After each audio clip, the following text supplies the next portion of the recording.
할렐루야.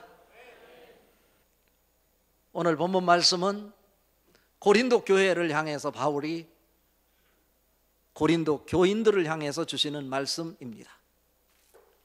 제가 오늘 말씀을 묵상하면서 고린도 교회 교인들에게 사도 바울이 간절한 마음으로 하나님의 마음을 담아서 애절하게 호소하며 전달한 그 메시지가 2017년을 마무리하는, 그리고 2018년도를 새롭게 시작하고자 2018년도에 문 앞에 서 있는 우리 서원경 교회 성도들에게 나누어야 되겠다라고 생각을 해서 오늘 말씀을 묵상하면서 그분 때문에 행복했습니다 라고 하는 주제로 오늘 말씀을 준비했습니다.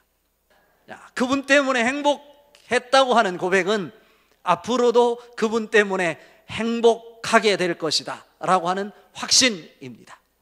고린도 지역은 그리스도 본토와 펠로폰네소스의 해협을 끼고 남단으로 2km 지점에 위치한 지역으로, 그곳에서는요 이탈리아, 그리고 스페인, 그리고 애굽 나라까지도 당시의 강대국의 나라가 그곳을 통과하여 물물을 교환하며 무역을 했던 중심 지역입니다. 그러기에 그곳에는 많은 사람들을 접할 수도 있었고 많은 문화를 만날 수 있었고, 그래서 많은 지식을 확보할 수 있었습니다. 그리고 물론 물질적인 풍요가 그들에게 넘쳐났습니다. 그런데 그들에게 문제가 있었어요. 나는 아볼로파다, 나는 바울파다, 나는 게바파다, 나는 그리스도파다 라고 줄서기를 했어요. 예수를 믿는 사람들이었는데, 바울이 복음을 전해서 예수님이 그들 속에 들어왔는데, 그리고 그들 속에서 예수님이 생명으로 살아가고 계신데도 불구하고 그들이 살아가는 삶의 방식은 그들의 가정에서, 그들의 직장에서, 그들의 삶의 영역에서 그리스도와는 상관없는 육신을 따르는 삶을 살아가고 있었습니다.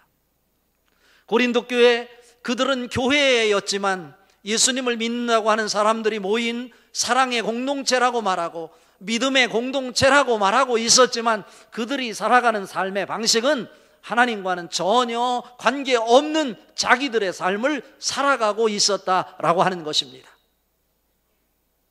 고린도 교회 교인들의 삶의 방식이라고요? 아니요. 여러분이 그렇게 살고 있지 않냐라고 하는 물음을 던지고 싶은 것입니다.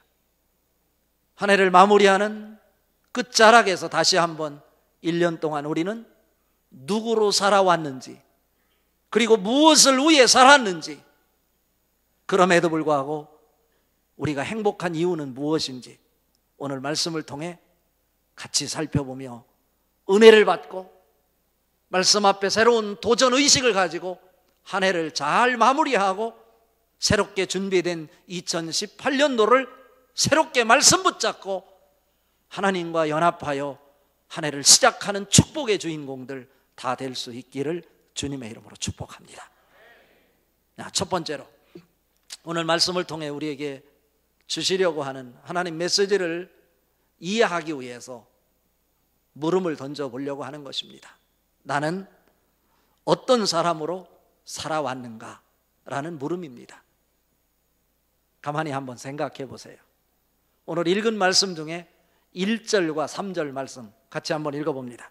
형제들아, 내가 신령한 자들을 대함과 같이 너희에게 말할 수 없어서 육신에 속한 자 곧 그리스도 안에서 어린 아이들을 대함과 같이 하노라.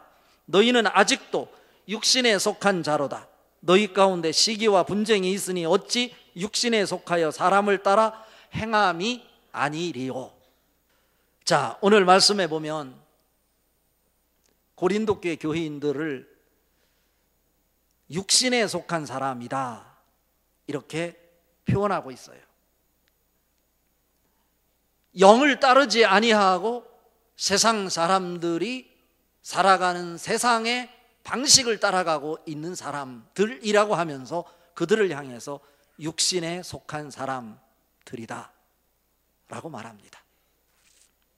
오늘 이 고린도 교회 교인들이 육신에 속한 사람이다 라고 하는 이 말씀이 무슨 의미를 담고 있는지 이해하기 위해서 바울이 우리 사람들을 몇 종류로 구분해서 설명하냐면 세 부류로 구분해서 설명하는데, 첫째는 육에 속한 사람, 두 번째로는 육신에 속한 사람, 세 번째는 영에 속한 사람이라고 구분합니다.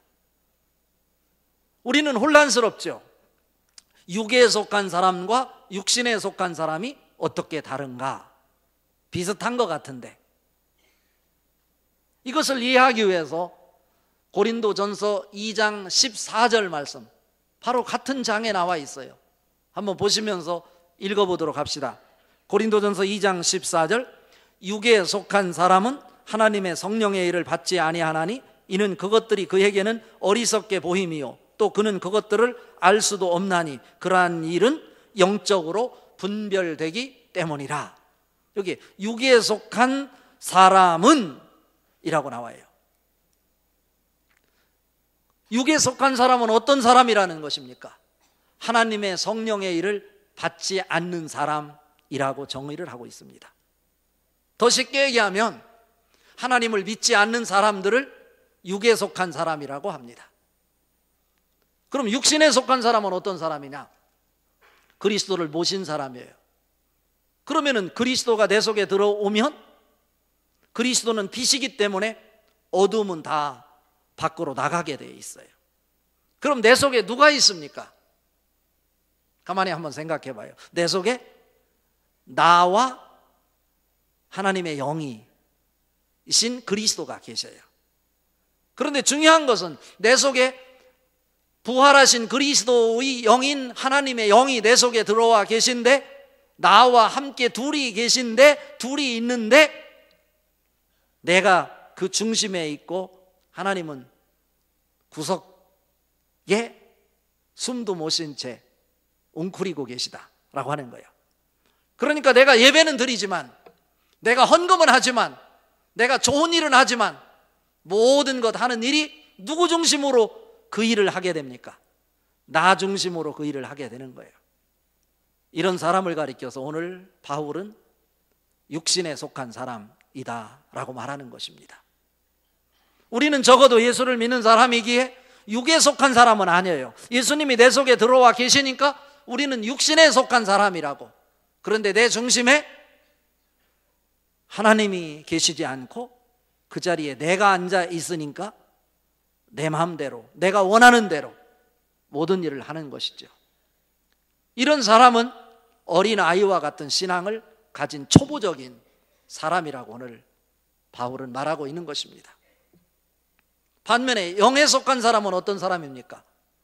육신에 속한 사람과 똑같이 부활하신 그리스도이신 하나님의 영을 내 마음에 담고 살아가는 사람인데, 그 하나님이 내 중심의 자리에 앉아 계시고 나는 구석에 앉아서 하나님을 바라보고 하나님의 마음을 읽으면서 살아가는 사람, 영에 속한 사람이라고 하는 것입니다. 그분이 내 속에 들어와 계신 것은 똑같은데 육신에 속한 사람과 동일한 방식인데, 그 중심에 내가 서느냐 그분이 서느냐에 따라서 내가 중심이 되어서 내가 원하는 방식으로 살아가면, 그분을 모시고도 내 방식대로 살아가면 그 사람은 육신에 속한 사람이고요, 내가 원하는 방식이 아닌 그분이 내 속에 들어오셔서 그분이 원하는 방식으로 내가 그분과 연합하여 그분에게 이끌림 받아 가게 될 때 영에 속한 사람이라고 하는 것입니다.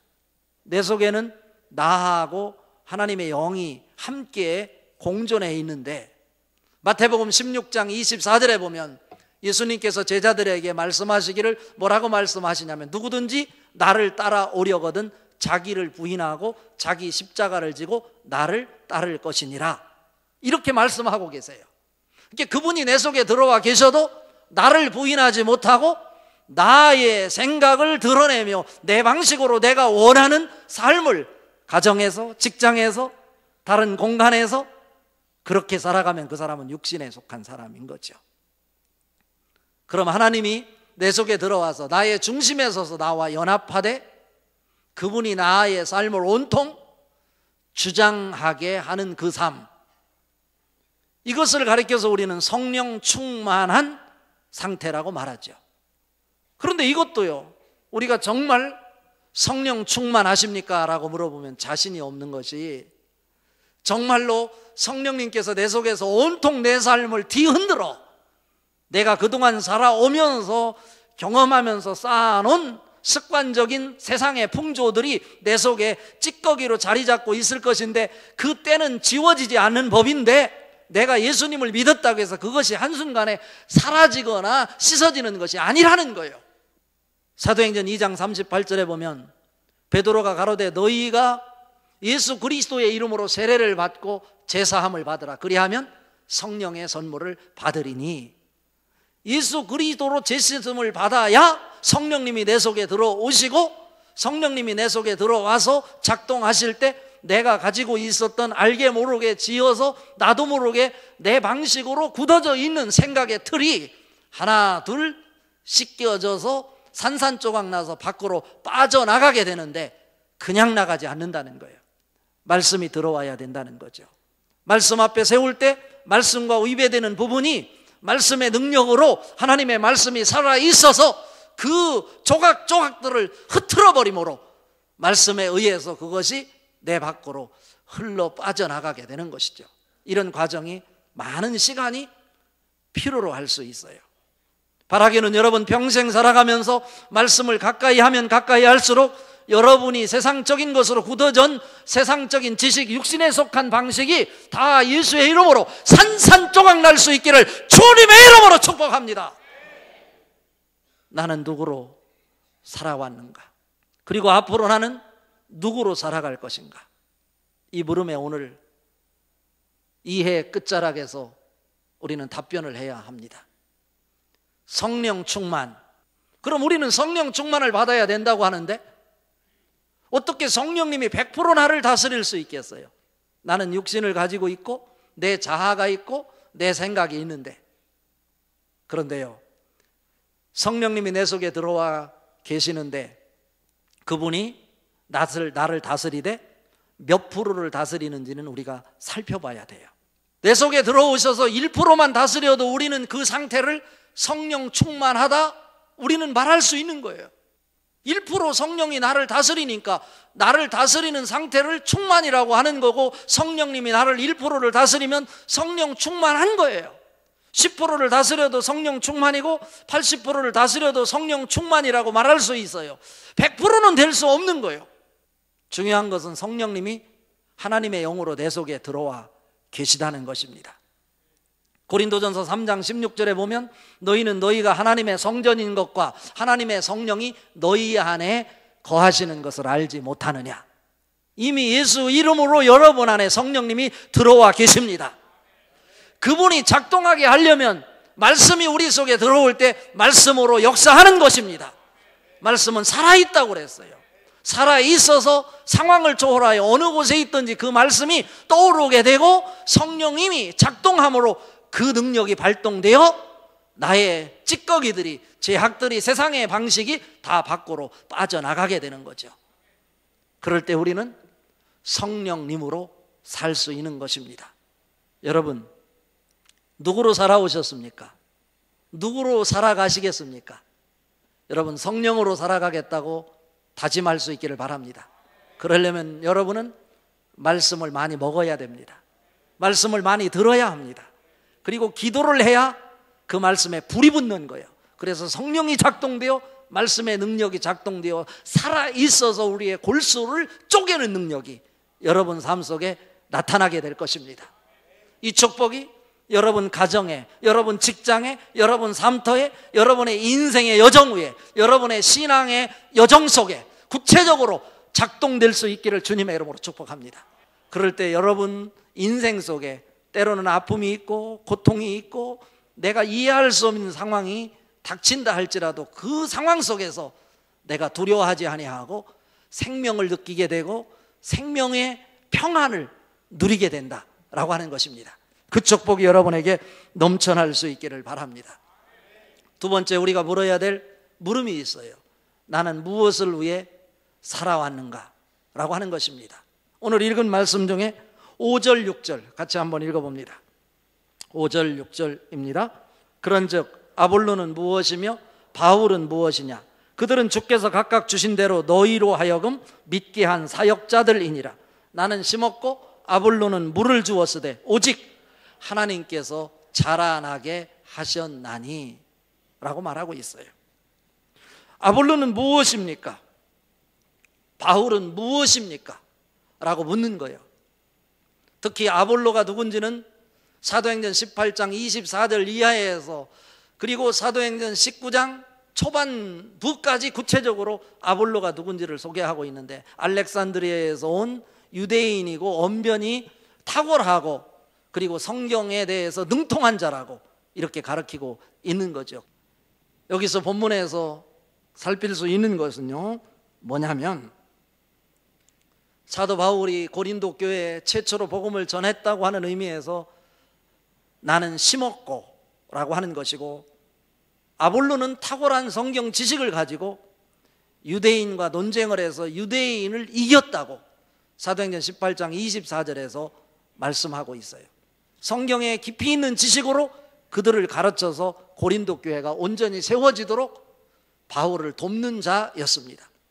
그런 아볼로의 사역을 물을 주는 사역이라고 말하고 있는 것입니다. 그런데 여기서 바울이 씨를 심고 복음을 전하고 아볼로가 그들을 돌보아서 온전한 교회로 세워져 가도록 사역을 한 그거, 심는 거나 물 주는 거다, 이것은요 부정 과거형으로 쓰고 있다는 거예요. 다시 말하면 이미 한 것이다 라고 하는 거예요. 그런데 오직 하나님께서 자라나게 하셨나니 라고 하는 것은 미완료형으로 사용되고 있다는 거예요. 다시 말하면 사도 바울이나 아볼로가 수고하고 애써서 땀 흘려 그 교회를 세우기 위해 복음을 전하고 복음을 나누고 양육하고 힘쓰고 애쓴 모든 것들은 그냥 지나간 한낱 그들이 한 일에 불과하다. 그러나 하나님은 그 일을 보시고 순간적으로 일을 하고 끝마치는 분이 아니라 지속적으로 앞으로 하나님 나라가 완성될 때까지 그 일을 이끌어 가시고 이루어 가시고 완성을 향해 우리를 돕고 계시는 분이라고 하는 것을 강조하는 말씀이에요. 여러분, 상황 속에 아픔이 있음에도 불구하고 우리가 두려워하지 않을 것은, 우리가 하는 수고와 애씀은 씨를 심는 거고 물을 주는 거에 불과하지만, 이미 한 것에 불과하지만 하나님께서 그곳에 개입하셔서 우리가 심고 물 주는 것을 보시고 우리와 함께 연합하여 완성의 작품을 만들어 가시는 하나님이시라고 하는 사실입니다. 그러기에 우리는 그분 때문에 행복한 것입니다. 그러나 우리가 기억할 것이 있어요. 바울이 심었고 아볼로가 물을 주었듯이 우리는 반드시 심는 일을 해야 돼요. 그리고 돌보는 일을 해야 돼요. 이것을 하지 않으면 하나님은 자라게 하실 수가 없어. 심는 것이 있어야 자라게 하시는 거죠. 복음을 전하는 자가 되십시오. 그럼 심는 자가 되는 거예요. 복음을 받고 예수를 믿는 사람, 돌보는 일을 하십시오. 우리 서원경교회가 온전히 세워갈 수 있도록 구석구석에서 하나님과 연합하여 코워커로서 하나님과 함께 동역자로서 봉사하는 여러분 되시기를 바랍니다. 그럴 때 그 여러분이 봉사의 과정 속에 하나님이 개입하셔서 여러분과 연합하여 하나님이 원하시는 작품을 만들어내고 마신다라고 하는 말씀입니다.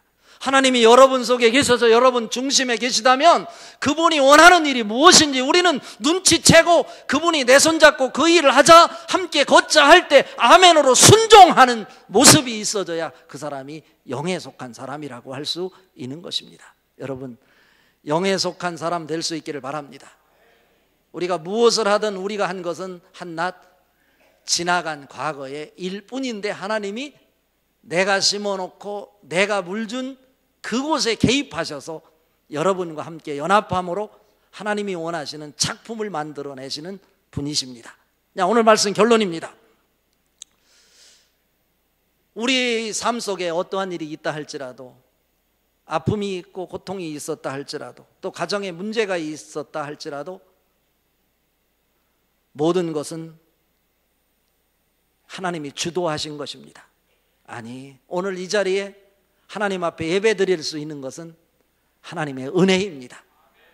그분이 개입하셔서 여러분 인생을 주도하셨기 때문에 여러분 이 자리에서 예배할 수 있는 것이고, 이 자리에 여러분이 숨쉬고 하나님을 바라보고 있다고 하는 것 그 자체는 그분 때문에 여러분은 행복한 사람이라고 하는 증거입니다. 자, 오늘 읽은 말씀 중에 7절부터 9절까지 같이 한번 읽어봅니다. 7절, 그런즉 심는 이나 물 주는 이는 아무것도 아니로되 오직 자라게 하시는 이는 하나님뿐이니라. 심는 이와 물 주는 이는 한 가지이나 각각 자기가 일한 대로 자기의 상을 받으리라. 우리는 하나님의 동역자들이요 너희는 하나님의 밭이요 하나님의 집이니라. 아멘입니다. 고린도께 교회인들을 향해서 지금 바울과 아볼로를 하나님과 동역하는 사역자고 동역자이지만 동시에 예수 그리스도를 닮고 살아가는 사람들, 너희도 하나님과 연합하여 하나님의 동역자다. 그런데 고린도 교회 교인들이 하나님의 밭이다. 밭은 뭐예요? 생산물을 만들어내는 것이 밭이잖아요. 집은 뭐예요? 건축물이잖아요. 고정된 게 아니라니까. 우리가 우리 속에 모신 하나님 때문에 그분과 연합함으로 인해서 하는 일거수일투족이 다 우리 한 사람 한 사람을 무엇으로? 하나님이 원하는 생산물을 만들어내는 밭이라는 거예요. 그리고 하나님이 원하는 건축물을 만들어내는 우리가 하나의 하나님의 건축물이라고 하는 말씀이에요. 여러분은 하나님의 밭입니다. 하나님의 건축물입니다. 무엇을 만들어내는 것입니까? 하나님이 원하시는 작품을 지금도 만들어내고 계시고, 여러분 한 사람 한 사람을 향해서 하나님이 만들어내는 작품의 주인공이 되시기를, 밭이 되기를 원하고 계시는 거예요. 밭은 그냥 밭이 아니라 그곳에서 열매를 맺는 오이도 만들어내고, 수박의 열매도 맺고, 복숭아도 맺고, 바나나도 맺고, 포도도 맺고, 이런 열매를 맺어내기를 원하는 하나님의 밭이라, 이런 말씀이에요. 내가 할 수 없다니까요. 그분과 연합해서 그분이 하실 때 가능한 거예요. 오늘 우리를 향해서 뭐라고요? 하나님의 동역자요, 너희는 하나님의 밭이요, 하나님의 집이다. 여러분을 하나님은 지금도 주목하고 계시고 기대하고 계시는데, 한 해를 마무리하는 이 즈음에 여러분 어떻게 사셔야 되겠습니까? 어떻게 마무리하고 새해를 시작해야 되겠습니까? 내가 하나님을 모시고 살면서도 여전히 세상의 방식으로 살아가고 있지는 않은지, 아기 같은 수준의 신앙으로 살지는 않는지 되돌아다 봐야 되지 않겠어요? 고린도전서 15장 10절에 그러나 내가 나된 것은 하나님의 은혜로 된 것이니 그가 내게 주신 은혜가 헛되지 아니하여 내가 모든 사도보다 더 많이 수고하였으나 내가 한 것이 아니 오직 나와 함께 하신 하나님의 은혜로라. 할렐루야. 고린도후서 3장 5절에 우리가 무슨 일을 하든지 우리에게서 난 것 같이 스스로 만족할 것이 아니요 우리의 만족은 오직 하나님으로부터 나느니라. 할렐루야. 여러분 육에 속한 사람으로 사시렵니까? 육신에 속한 사람으로 사시렵니까? 하나님의 영에 속한 사람으로 사시렵니까? 우리는 시작만 하면 하나님이 여러분 속에서 여러분을 주도하실 건데, 여러분과 연합하여 하나님이 원하는 생산물을 만들어내시기 위해서 여러분을 하나님의 밭으로, 하나님의 건축물로 세워주고 계십니다. 아름다운 하나님의 생산물을 산출하며 살 수 있는 하나님의 밭이요, 하나님의 거룩한 건축물이요, 하나님과 함께 일하는 하나님의 동역자들 될 수 있기를 주님의 이름으로 축복합니다.